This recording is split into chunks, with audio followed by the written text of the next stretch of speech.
दशामाता की पौराणिक कथा।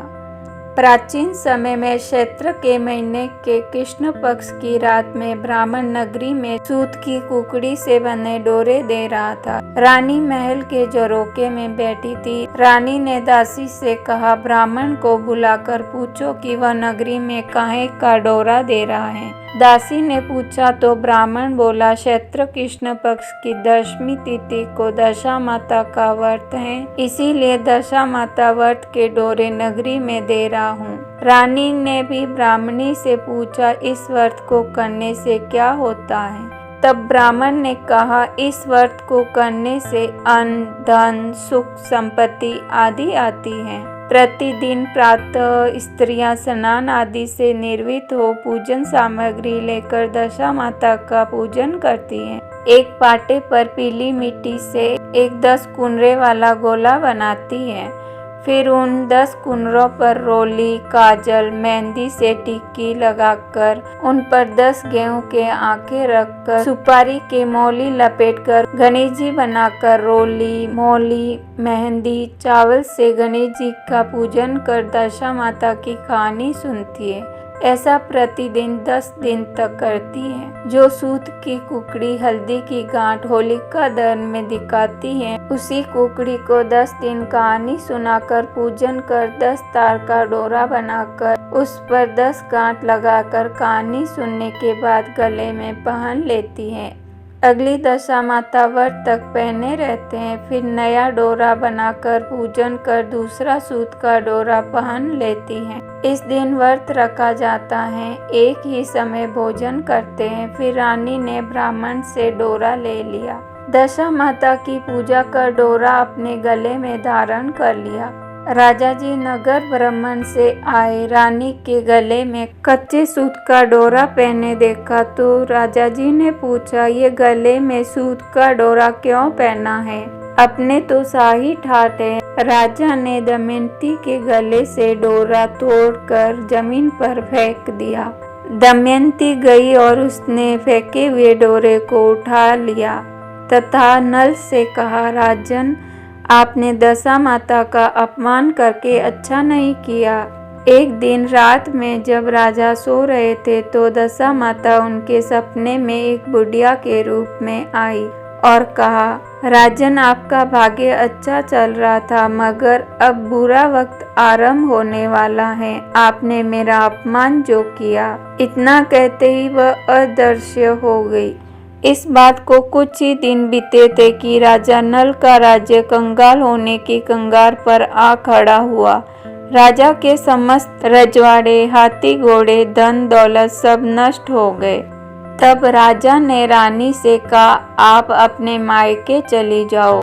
मगर दमयंती ने कहा, मैं आपको इस हालत में छोड़कर कैसे जा सकती हूँ। जो भी हो, हम मिलकर परिस्थितियों का सामना करेंगे। तब राजा नल ने कहा, तो हमें रोजी रोटी के लिए किसी अन्य राज्य में जाकर नौकरी करनी पड़ेगी। यह सोचकर राजा रानी वहाँ से चल पड़े। राह में उन्हें एक भील राजा का महल दिखाई दिया। वे वहां गए तथा अपने दोनों राजकुमारों को भील राजा के यहाँ अमानत पर छोड़ आए। कुछ दूर निकले तो उनके एक मित्र राजा का महल आया। जब वे दोनों वहां गए तो राजा ने उनका खूब आदर सत्कार किया। अच्छे पकवानों के साथ उन्हें खाना खिलाया तथा रात को अपने ही शयन कक्ष में सुला दिया। तभी राजा की नजर खूंटी में कीमती हार पर पड़ी, जिससे वह महल की खूंटी तेजी से निकल रही थी। कुछ ही देर बाद वह उसे निगल गई। राजा की हैरानी का कोई पार नहीं था। उसने रानी को यह बात बताई तथा रातों रात वहां से चले जाने को कहा। यदि राजा ने सुबह हार के बारे में पूछ लिया तो वे क्या जवाब देंगे। जब नल और दमयंती रात को चले गए तो अगले दिन सुबह रानी ने खूंटी की तरफ देखा तो हार वहां नहीं था। उसने तुरंत आवाज दी तथा राजा को कहा, आपके कैसे मित्र थे? आपने रात में उन्हें यहाँ ठहराया और वे यहाँ से चोरी करके भाग गए। राजा ने रानी को समझाने की पूरी कोशिश की कि उन्हें चोर मत कहो, धीरज रखो, वो मेरे मित्र हैं तथा ऐसा नहीं कर सकते। होते हैं। जब नल और दमयंती आगे के लिए निकले तो उनकी बहन का घर आया। किसी मुखबिर ने उनकी बहन तक यह संदेश पहुंचा दिया था कि उनके भाई और भाभी अकेले बुरी हालत में वहां से जा रहे हैं। बहन थाली में कांदा रोटी लेकर गई और भाई भाभी को दिया। राजा ने अपने हिस्से के भोजन को खा लिया तथा रानी ने उसे गाड़ दिया। जब वे वहां से आगे निकले तो नदी का किनारा आया। राजा ने कुछ मछलियां पकड़ी और उन्हें रानी को भूनने के लिए देकर स्वयं गांव के साहूकार के यहाँ गया, जो उस दिन सामूहिक भोजन करवा रहा था। राजा जब स्वयं खाकर अपनी पत्नी के लिए खाना लेकर आ रहा था तो एक पक्षी ने उस पर झपटा मारा और सारा खाना गिर गया। इससे राजा बहुत व्यथित हुए। उन्होंने सोचा रानी के मन में यही रहेगा कि वह अकेला खाकर आ गया। वहीं दूसरी तरफ रानी की मछलियां जीवित होकर नदी में कूद गई तो उन्हें भी यह लगा राजा सोचेंगे कि रानी अकेले उन्हें खा गई। दोनों मिले तो आंखों ही आंखों में एक दूसरे की बात को भाप गए तथा आगे की यात्रा के लिए निकल पड़े। आगे चलते चलते रानी का मायका आ गया। अब राजा रानी ने यहीं पर काम कर लेने का निश्चय किया।